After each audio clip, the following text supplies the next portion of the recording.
kepolisian dan menaruh harapan penuh bahwa pihak kepolisian akan terus profesional dalam menegakkan hukum, tegak lurus pada ketentuan peraturan perundang-undangan yang berlaku, dan tentu Mas Dito sebagai klien berharap bahwa proses ini segera saja dilengkapi dan dilimpahkan ke kejaksaan supaya dapat kemudian dilimpahkan lagi ke pengadilan untuk dilakukan persidangan di pengadilan.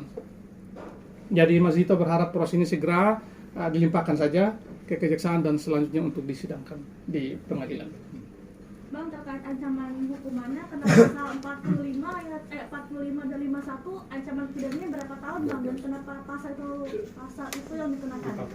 Jadi gini, sebagaimana yang telah kita jelaskan, itu pasal yang disangkakan adalah pasal 27 ayat 3, junto pasal 36. Sebentar saya ulang, pasal 27 ayat 3 junto pasal 45, lalu pasal 36 junto pasal 51 junto pasal 311 KUH pidana. Nah, yang ditanyakan tadi yang 36 itu dijuntukan dengan pasal 51, itu hukuman maksimalnya 12 tahun penjara dan denda 12 miliar rupiah maksimum. Ya, alasannya oleh karena tindakan yang telah menghina, merendahkan, mencemarkan, memfitnah klien kami, Mas Dito Mahendra, itu telah menimbulkan kerugian material bagi yang bersangkutan, termasuk di dalamnya tentu merusak reputasi pribadi dan reputasi bisnis dari Mas Dito Mahendra. Karena itu memang sesuatu yang sangat serius tuduhan itu. Itu undang-undang ITE, Bang? Ya, undang-undang ITE, ya. Nah, itu. Bang, bisa dibilang ini kasus kan udah hampir lama ya, udah hampir berapa tahun, Bang? Ini kan baru terjadi bulan Mei yang kemarin.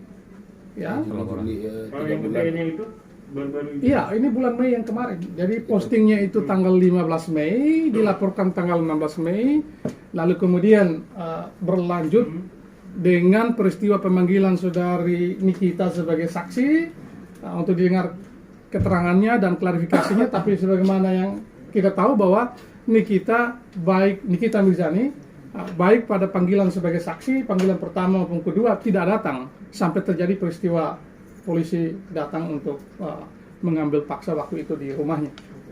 Artinya cepat sekali, Bang, ya prosesnya, Bang. Bagaimana? Artinya prosesnya sesuai dengan prosedur, cepat ya, berjalan. Ya, ini begini, ketentuan KUHP kita itu mengatakan bahwa asas-asas dalam hukum acara pidana kita adalah cepat, murah, dan ringan. Kan begitu. Jadi apa yang dilakukan oleh kepolisian ini sudah betul. Memang sudah seharusnya begitu. Ya, terhadap siapa saja, ya. Bang, terkait hukuman ancaman maksimal 12 tahunnya ini, Mas Dito sendiri akan menghukum seberat-beratnya atau masih membuka jalan damai, Bang? Begini, itu bukan Mas Dito yang menghukum, ya. Jadi bukan begitu caranya. Itu biarlah para hakim yang nantinya bersidang yang akan kemudian menilai berita acara yang diserahkan oleh jaksa dan bukti-bukti yang disampaikan oleh jaksa nantinya. Jadi bukan Mas Dito yang menghukum, ya. Tapi sebagai korban ini hukumannya maksimal 12 tahun atau seperti apa? Nah, itu tergantung pada penilaian hakim, ya. Kita hanya berharap bahwa proses ini segera dirampungkan dan segera dilimpahkan oleh pihak penyidik kepada pihak kejaksaan.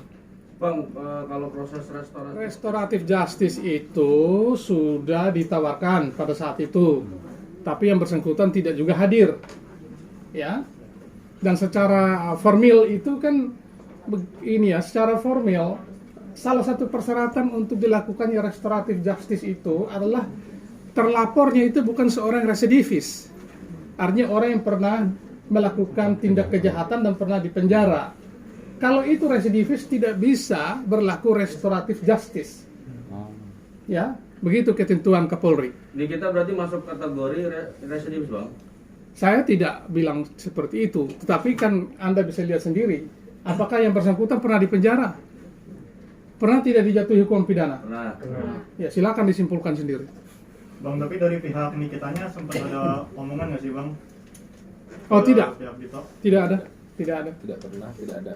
Artinya tidak pernah ada komunikasi ya bang ya? Sama sekali tidak ada komunikasi, sama sekali tidak ada kontak untuk bicara tentang apapun. Dari awal pelaporan. Dari awal pelaporan hingga saat ini. Sesama kuasa hukum juga nggak ada bang? Nggak ada. Nggak ada. Udah ada panggilan ke Ditonya sendiri belum bang terkait terlapor? Maksudnya setelah kita Dari Polres Serang Kota bang. pemeriksaan dari pelapor.